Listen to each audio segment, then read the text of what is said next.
Idukki തൊടുപുഴയിലെ Biju Joseph കൊലപാതകത്തിൽ ഒരാൾ കൂടി അറസ്റ്റിൽ. ഒന്നാം പ്രതി ജോമോന്റെ ബന്ധുവും സഹായിയുമായ എബിനാണ് അറസ്റ്റിലായത്.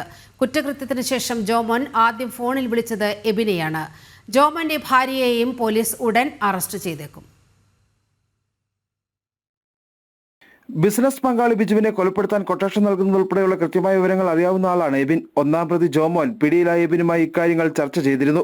കലയന്താനിയിലെ ഗോഡൌണിൽ ബിജുവിന്റെ മൃതദേഹം മറവ് ചെയ്ത ശേഷം ദൃശ്യം 4 നടത്തിയെന്ന് ജോമോൻ ഫോണിൽ വിളിച്ചു പറഞ്ഞത് എബിനോടാണ്. പ്രതികൾ തൊടുപുഴയിൽ എത്തിയത് മുതൽ എല്ലാ വിവരങ്ങളും എബിന് അറിയാമായിരുന്നുവെന്നാണ് പോലീസ് പറയുന്നത്. ജോമോനും എബിനും തമ്മിലുള്ള സാമ്പത്തിക ഇടപാടുകളും വിശദമായി പോലീസ് പരിശോധിക്കുന്നുണ്ട്. കൊലപാതകത്തിന് ശേഷം പുതിയ ഫോൺ വാങ്ങുന്നതിനായി 25,000 രൂപ ജോമോൻ എബിനിൽ നിന്ന് കൈപ്പറ്റിയിരുന്നു. ഗൂഢാലോചന, കുറ്റകൃത്യം, മറച്ചുവെക്കൽ തുടങ്ങിയ വകുപ്പുകളാണ് ഇയാൾക്കെതിരെ ചുമത്തിയിരിക്കുന്നത്. തെളിവെടുപ്പിന് ശേഷം എബിനെ റിമാൻഡ് ചെയ്തു. കേസിലെ മറ്റു പ്രതികളായ ജോമോൻ, മുഹമ്മദ് അസ്ലം, ജോമിൻ കുര്യൻ എന്നിവരുടെ കസ്റ്റഡി കാലാവധിയും ഇന്ന് അവസാനിക്കും.